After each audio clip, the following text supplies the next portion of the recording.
Hi everyone, welcome to Become More Centered. So what I'm going to do is I'm going to go ahead and dig into this week's class, which what we're going to talk about here are the stages of meditation. As we move into this course, I want to go through and review these stages of meditation again. But I'm not going to do it in the same way I've done it the last couple of weeks. What I want to do is I want to start pulling things together. So giving you a bit more clarity on these stages of meditation and how they relate to the consciousness. So that you can really lock in what it is I'm talking about. So if you're new, those will be available on the website. It is a free course, and it will have daily practices for you to deepen your meditation practice. And so as we review these stages of meditation tonight, what I want to do is, again, lock down and pull together those pieces that we've been talking about over the last few weeks. And so in that, I want to return to this concept of instinct to intuition and what we've been talking about in that. And so when we talk about this concept, we're talking about this as states of consciousness. And these are the pieces I want to pull together. So we know about the primal survival state, which is a state of instinct, where our instinct is very strong. This is that fight or flight or dying state, right? We're all aware of this. This is when our amygdala is triggered, right? And we're in our worst experience. So I reviewed that and how we experience that consciousness, right? We're in that primal state of reaction according to training. We are triggering the unconscious mind, right? This is not conscious. We can't control this. You can't consciously control your amygdala. You can't consciously control the thoughts and feelings that trigger from your amygdala. You can to a very nominal extent. It can feel like you are, but everything is controlled from the unconscious and subconscious mind. And so what we want to do is understand where we do have power so we can utilize that to its full extent. So our perspective is limited in this state. This is why we can't pull ourselves out. This is why if you're thinking negatively about something and somebody says, just think positive, it seldom will help because you're not in the part of the brain that knows how to think positively. And so we can't program this. We can't program the brain to be, we can, but nominally, and we're not really programming it. So when I get into the more advanced classes about brain function, we start to understand that the subconscious mind is revealing information to the conscious mind. So to try and control the unconscious or subconscious mind with the conscious mind is almost consider it a loop. Your subconscious mind has revealed something to your conscious mind, and then your conscious mind has decided to repeat that back to your subconscious mind, right? We experience this as epiphany. And then we repeat that epiphany back to the subconscious mind repeatedly, thinking we're programming it when it was the thing that gave us that thought in the first place. What we really need to do in this state is not try to program it, not try to tell it what to be, but we must create an environment of safety for it. There are two states in primal consciousness, fight or flight and rest and digest. Rest and digest is a feeling of safety and well-being. So what we need to do is create for our brain the sensation of being safe. We need to tell it we're safe, or it will interfere with our ability to expand. It'll interfere with our ability to meditate because it's in a panic state. It thinks it's dying. So to come out of that, what we're doing is we are activating. Stage one is activating that rest and digest state. So you see, we're in that fight or flight state. We are using stage one of our meditation practice to activate the rest and digest state. So our stage one practice is simply that, calming the system. I can't say this enough.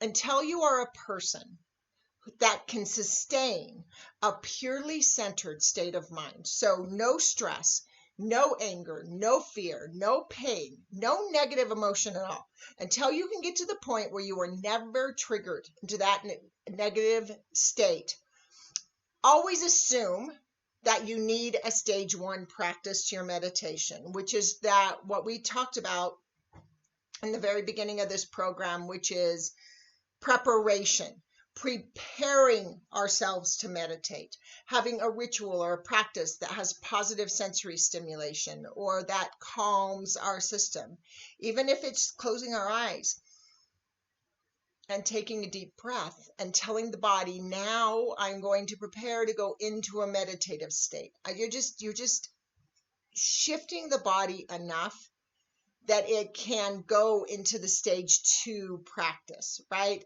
So you want to always assume you need that. Don't ever skip it.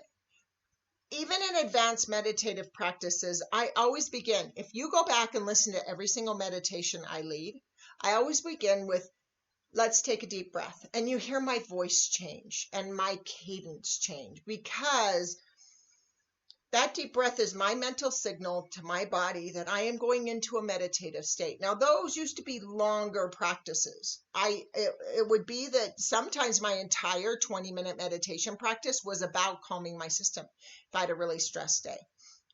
After we get more adept, it's as simple as a breath, just to say, okay, I'm taking seriously what I'm about to do next, right? So as we do that stage 1 practice, we come out of this on the other side, out of the fight or flight state and in the rest and digest state. Now, again, like I said, it may take 5 minutes. It might be your full practice, but it might even be your traditional meditation practice. This is a great thing to use. If you've been meditating for a long time and you're here just to advance your meditative practice, use what you've already been using. Right? Use what you already use to calm your system. Use what you already use to meditate. There are several people I work with that have established meditative practices. And I always suggest start there, because your brain and body already understand what you're doing there. Now, if any of your established practices cause you anxiety, it's wise to let them go and maybe open up to something new by finding a new way to relax the system. And again, that's the goal in the beginning classes of this. I think it's the very first class after the introduction, where you're going through and you're preparing. You're saying, what is my preparation? Does it have to do with scent or sight or sound, right? And then you come out in this rest and digest state. So whatever you're doing, you've calmed the system enough to say, okay, there might still be tigers out there, but they're not chasing me at the moment. In this moment, I get to relax, I get to calm my system a little, and I get to prepare to meditate. And last week we talked about, this brings us into a full and what was traditionally thought of, accepted as human homeostasis. Now, we're of course going to talk about another level of human homeostasis, but this is where we feel comfortable and free of trigger, right? For the moment. We can think, we can communicate, we can learn, we can grow. All the things that we call human, we are now capable of doing, right? We're still bound by limited perspective, who we've been and what we can learn from the surface, but we're now in a state where we can be aware of that. We can be consciously participating in the next step we choose to take. Again, this is stage 1. So many people confuse this, even people that have been in my program for a long time. We really want to solidify our understanding that getting this calming section is just stage 1. That breathing, whatever, however we look at that, that's just stage 1 of our meditation practice. What we want to go into now is a truly human homeostasis, which is a thriving state. Thriving is natural to humans. If you look at young children, you can generally see it. Most of them exist in a thriving state and learn throughout disappointments or limitations of life to maybe not comprehend definitely not comprehend the world in the exact same way, but it is a thriving state. So stage 2, going into stage 2 is about going into that state, going into that more human state, the state that is beyond what animals, because animals have fight or flight, rest and digest. Now we want to move into something that's more human. And this is where we move into stage 2. of our meditative practice. This is commonly taught as mindfulness practices. So mindfulness practices are a good practice for centering. Any centering practice. So there are a lot of different practices out there that have these centering principles to them. Things that develop emotional maturity, higher reason. They talk about emotional intelligence. All of this, whatever you call it, it moves beyond the bounds of emotionally responding to things. This is where we're responding at a different level than an emotional response, especially what they call an implicit emotional response. This is what the amygdala is in charge of, is implicit emotion. So this is the stuff that feels inherent, like it's just a part of who we are. It's the hardest stuff to get rid of. And this is all about that amygdala. But true practice in this, and doing a healthy practice in this, really does improve our emotional response, because it does shrink that amygdala. It just shrinks it gradually. So we want to go into the more meditative practices to accelerate it. So after we've done a stage 2 practice, the state of consciousness we're reaching is what I call the proactive. So we have the reactive, the interactive. Now this is the proactive feeling. This is where I talk a lot about leaning into life. Life is no longer happening to me. I now lean into life. This is not emotion. This is feeling. Feeling and emotion are very different. Now, we can tend to think that they're the same thing, and they are not. Feeling is an internal experience. It happens inside of our body.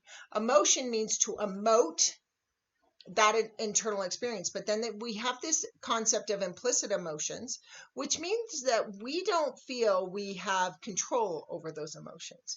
We think it is inherent that we must be sad if we lose something, or that we're angry if someone cuts us off in traffic, or that we feel insecure around certain people. We think those are all implicit, and they are implicit, but we think they're all inherent, that we either have to try and control them, or that we're stuck with them.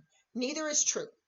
We're not stuck with them, and we can't control them. We were born with them. So, but there is a way to move beyond them, and it doesn't need to be an arduous incremental journey. But this is self-awareness. When we're talking about feelings, it's about not being connected to the feeling level of others. We're not worried, we're not empathic. See, this concept of empathy, having empathy, is presented as mature, but it's not. Empathy means I feel your suffering with you. So if you cry, I cry with you. If you're angry, I'm angry with you. This means that we are taking on the emotional components or the reactive components of the environment around us, and it is not healthy. Internal awareness and the ability to be compassionate without being empathetic is the healthier way to be, to not take on what is around us. This concept of emotional maturity is this thing that we generally think we need to work toward, that we labor toward. The truth is, it is a byproduct of the brain function. So the same as the amygdala is triggered to have a different response, this again is just a certain brain trigger that if we can stimulate that brain trigger, we'll organically have that response. So this is that thriving state.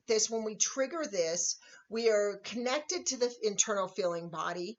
We are connected to thriving as an individual. We feel more than safe. This isn't safety and well-being. We feel that body, mind, spirit presence I talk about, right? So again, presence in the body means I'm aware of my body. If I am not having proper posture, I am aware of it. I feel it. If my lungs are tight and I'm not breathing deep into my belly, I feel it. If I had this interesting experience with whatever this virus is I had this experience of feeling off, like something felt wrong, but no experience of the virus felt like any other virus I'd ever had. My body felt off. I felt the shortness of breath. I was highly aware of it. And my awareness came quickly because I was in the early stages. And so there's this interesting thing that we become really aware. I'm very aware of my digestive system. I quit sugar recently, quit refined sugar, and I've been only eating fruit. And I was having a night with friends playing games. And while I was at the grocery store, I decided to pick up some snacks, and I picked up a bunch of chocolate covered things. And they had these coconut chunks that were that after I got them home realized that had sugar on them and stuff. And it was so interesting because I picked up all the sugar and I ate very little of it, and I immediately felt the response.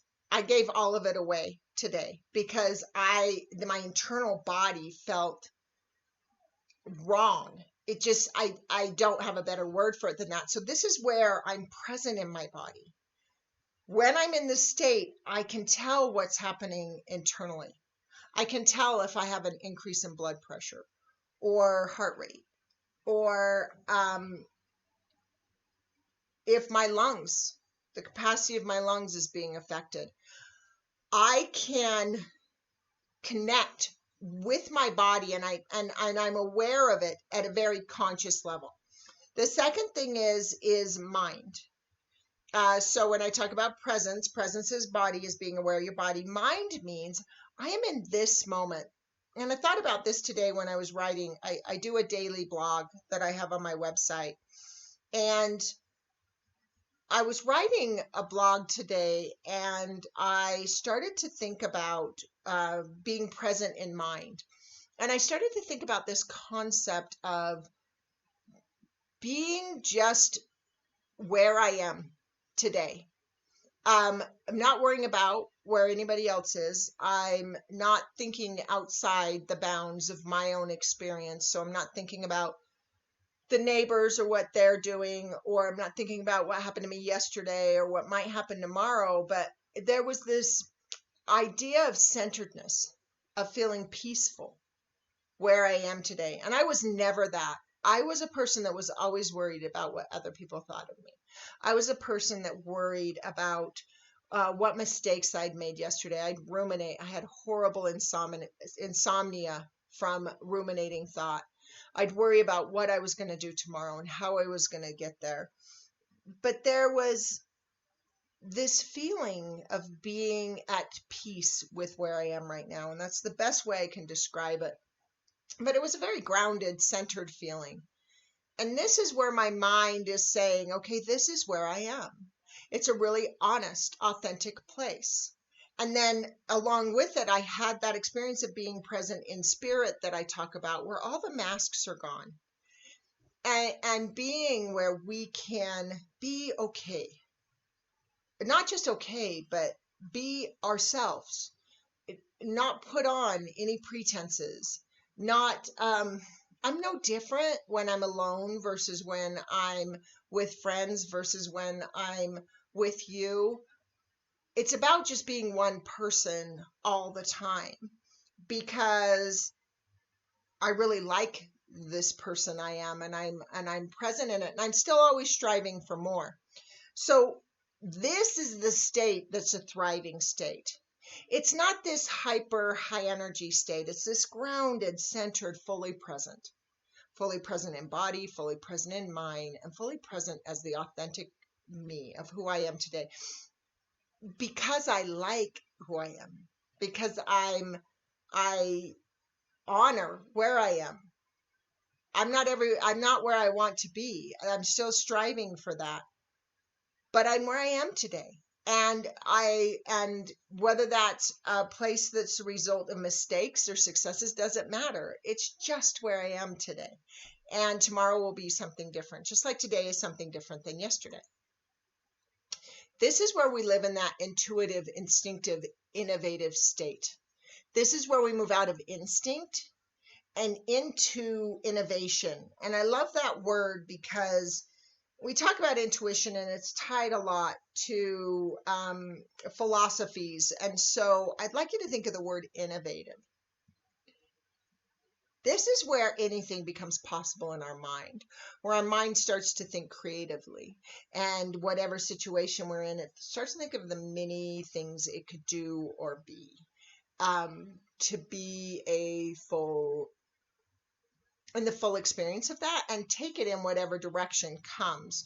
So it's a great flexibility of thought and never needing a plan, because of having faith in the ability to be innovative if necessary. There's no effort. It's organic. So it's not like now I have the ability to have innovative thought. It's that my brain works in an innovative way. And this is really what we're trying to develop. And this is generally what people will spend 30 years doing in a meditative state, is trying to achieve this. It's the result of a brain function, which is why I say 30 days, because we can organically be here if we do the practices. If we do the right practices in the right way, it is inevitable that we land in this place. And then our source of information changes. So we talked about sources of information that before, so I want to talk about this just a little bit. When we were talking about the other two stages of consciousness, interactive and reactive, we had the same part of the brain available to us. So when we begin as children, we're born with a combination of all the neurons from our parents. So if you take all of our parents' active neurons, that's what we're born with. There's just a big compiling of that. All of our ancestors, everything that that has been our genetic line are the neurons that we have. This is our ancestral data. So our first 9 years of life, we are shedding or choosing or connecting those neurons in a way that helps us with survival. So most of our negative patterns aren't even ours. We're sitting there trying to go back and analyze or undo why we think what we do. And most of the time it's because we adopted the thought pattern. Now we feel it like it's our own because it's in our brain, and that's all we know is the narrative that we experience in our brain. So here we are, this child born with this narrative. Then we go through a life of personal experience and we modify that narrative. Sometimes we modify it in big ways, and sometimes we modify it just slightly and arduously over decades of work. But we take those neurons and we are still kind of rearranging the puzzle pieces we were born with.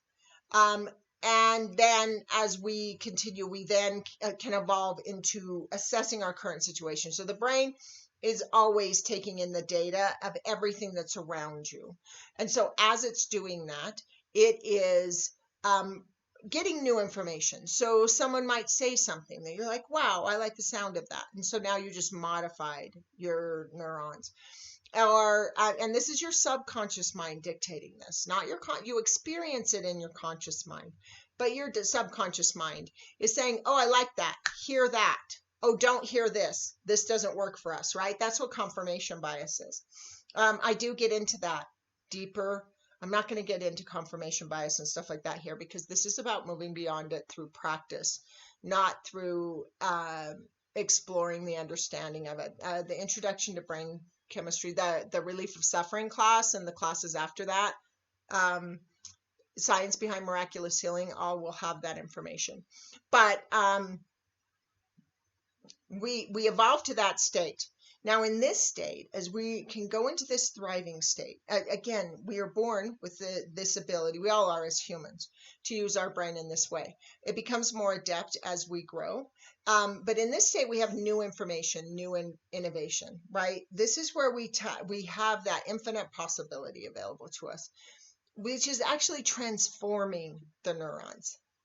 So these are the new possibilities you pass down or share or expand into the world, right? This is utterly new information. It's where computers come from, cars, having houses or air conditioning, or all of the things that we just don't even think about during our day. I mean, I heard somebody talking about the inventor of the chair, and chairs are such a phenomenal thing if you think about it. And that just somebody at some point said, you know what? I don't want to squat and I don't want to sit on the ground. I need something that will let me sit halfway down in a comfortable way. And then there's all the different kinds of chairs since because of this innovative possibility, right? So this is the brain that lives in that state. Now, thriving doesn't mean I'm just innovative. There are plenty of innovative, creative people who are also stressed. Thriving is free of stress, right? This is where we start to think of the Dalai Lama. Centered, grounded, peaceful, joyful, right? It's a very, it's not high energy. It's very solid, present energy, right? And so this is where we're accessing what we don't know. Now, if you remember when we talked about the other states of consciousness, we talked about that. What we know, and I use the reference of language. So I know English, I know Interior Salish, I know some Lakota, Sesame Street Spanish, and a few bad words in French. Those are the things I know. And we also talked about in the interactive brain what we know we don't know. I don't know Swahili or Chinese or Japanese dialects or German or the rest of French or Spanish. These are the things that I know I don't know. Now, what we don't know, when I use the language as reference, I often use the concept that a lot of people who live in the United States don't know that there are tens of thousands of languages in this country that are indigenous to this country, that are going extinct every day. Interior Salish is one of them. Interior Salish is a language that is an American language. Now, it's nearly extinct, but we don't know that. We don't know how many, a lot of us don't know how many different languages existed in this country before it was invaded. We don't know that, right? And so this is what I'm talking about. So this is about accessing information you've not been exposed to. Now, I will be in my thesis addressing the origination of thought. It's not something I'm going to share right now because it's highly valuable intellectual property for me. But this is where we're starting to get into that concept of what is the origination of thought. So this is what I call the other 90% of consciousness that we experience as humans. It's if you think of people speaking in tongues, there are people that they get like an injury to the head or something, or all of a sudden speaking languages they haven't been taught, or speaking in more than just words. We have art and science and all of these fields where we're sharing information that we haven't necessarily been taught. So I want to talk about what this is and what it means. We're going to get more into it next week, but I want to introduce this concept of literally it's what you don't know. It's not something you've learned and forgotten. It's what you've not been exposed to. And so the last thing I want to really dig into today, and then we're going to talk about practices a little bit, is this concept of intuitive practice. That's what we're capable of in this state. And so next week I am going to dig into the difference between vision and visualization, also dreams and fantasy. Dreams are not intuitive. And so I'm going to dig into that next week as we go into these practices. But these are the practices that become available to us from this state of consciousness. Now, again, I want to remind you to get to this state of consciousness, we're looking at stage 2. This centering practice brings us more and more here. And then we can start having these practices that are about expanding consciousness, right? And so we're going to talk about these in great deal next week. But this is the stage where you're hitting it. It's where we're ready to go into stage 3, right? The reason why we're accessing it is to stimulate the brain, because that is critical to health, to have a healthy prefrontal cortex and hippocampus. Again, I'll talk about that a bit more next week. Also, to have a healthy ability to take in new information. If you think of something like dementia, for example, where what it appears to me is really happening is that people with dementia are not taking in new information. They get stuck in these patterns and the new information isn't sticking. So thinking about that at either a mild or a large scale, to be able to stimulate the brain and have it take in new information is critical. This is the definition of IQ. Intelligence quotient is the ability to learn, to take in new information. So we're doing it to help stimulate that ability, to improve that ability in the brain, also to heal the body. So again, we'll get it more into interoceptive emotion and this mind-body relationship. So when I talk about being aware of your body, it's about being able to use that somatic state, that communication between the body and the mind, to build healthy balance. We're also doing it to expand our consciousness, right? To improve the interaction between the left and right hemispheres of the brain. I will be talking about that next week as well.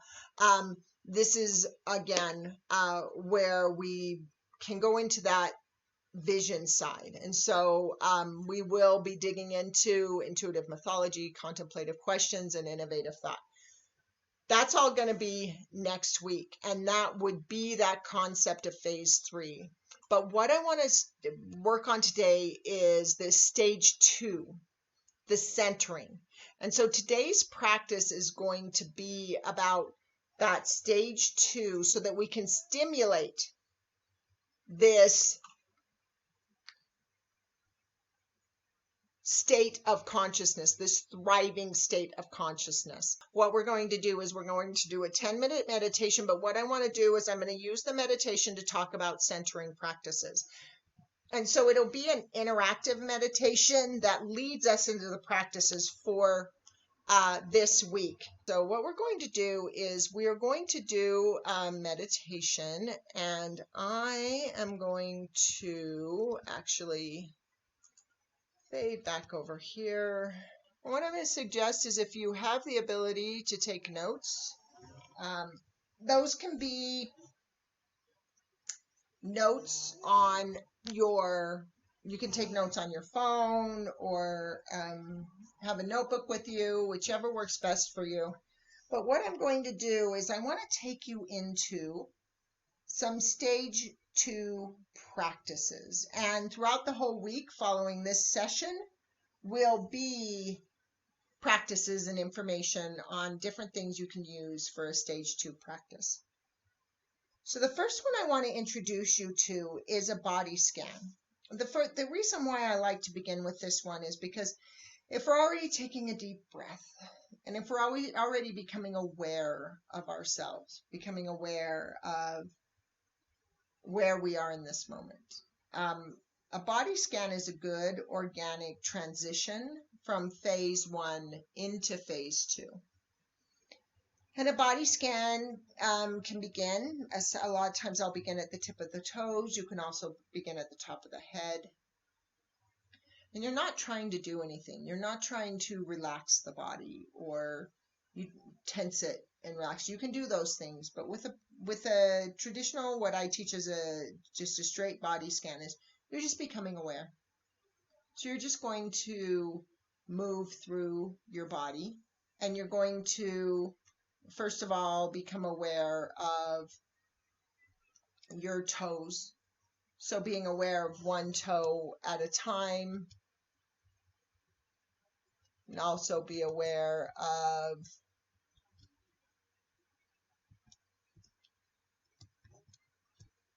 your feet, like you can be aware of the arch of your feet or the top of your feet. You can be aware of your heels and your ankles. So this is exactly what you're going to do through a body scan, but you're going to go through your whole body. And the more aware you can be, the better. So you can, if you have limited time, you can scan the body quickly. You can start with just your feet and then legs and then torso. If you're going into detail, you can go into muscle tissue, veins, bones. You can go into a tremendous amount of detail as a practice.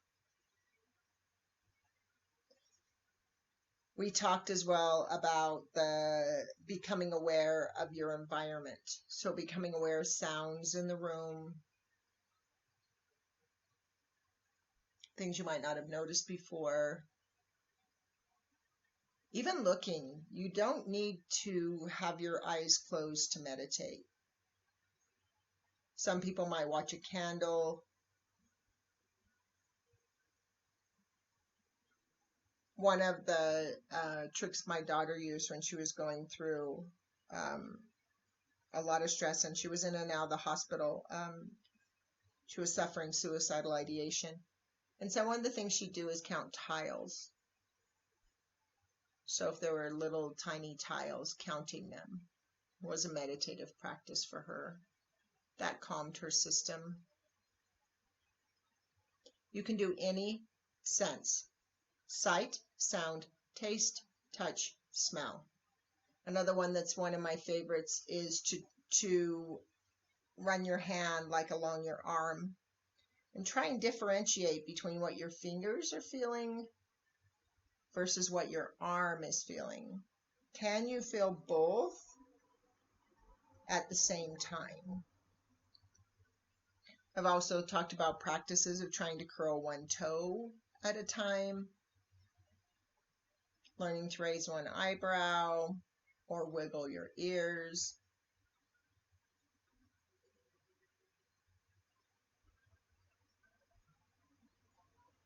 So this is where we're entering that state of concentration.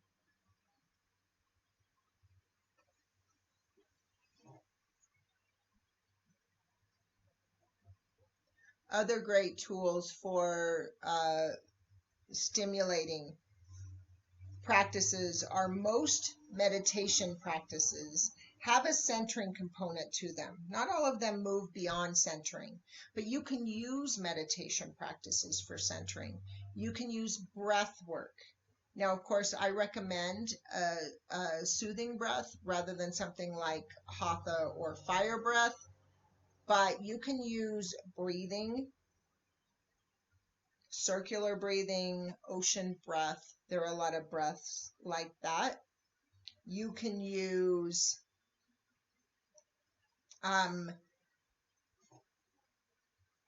different traditions. You can use chakra meditations or sound meditations. There are sound bath meditations, things like binaural music, or even just there are a lot of temple. You can get CDs or music. I mean, they have it on Spotify for free. Temple music, where you can get chants, Hindu or Buddhist chanting to meditate. You can also do walking meditations. Now, if you're setting up a meditation practice, I recommend walking meditations if you're leading into a meditation practice that goes beyond centering, that you are prepared for what you're going to do when the walking's done. If you go for a walk and come back to a meditative space, or you're going to pause somewhere to continue your practice, or is it going to be part of the walk? If you stay stationary, it's easier to organize that, but it can be done walking.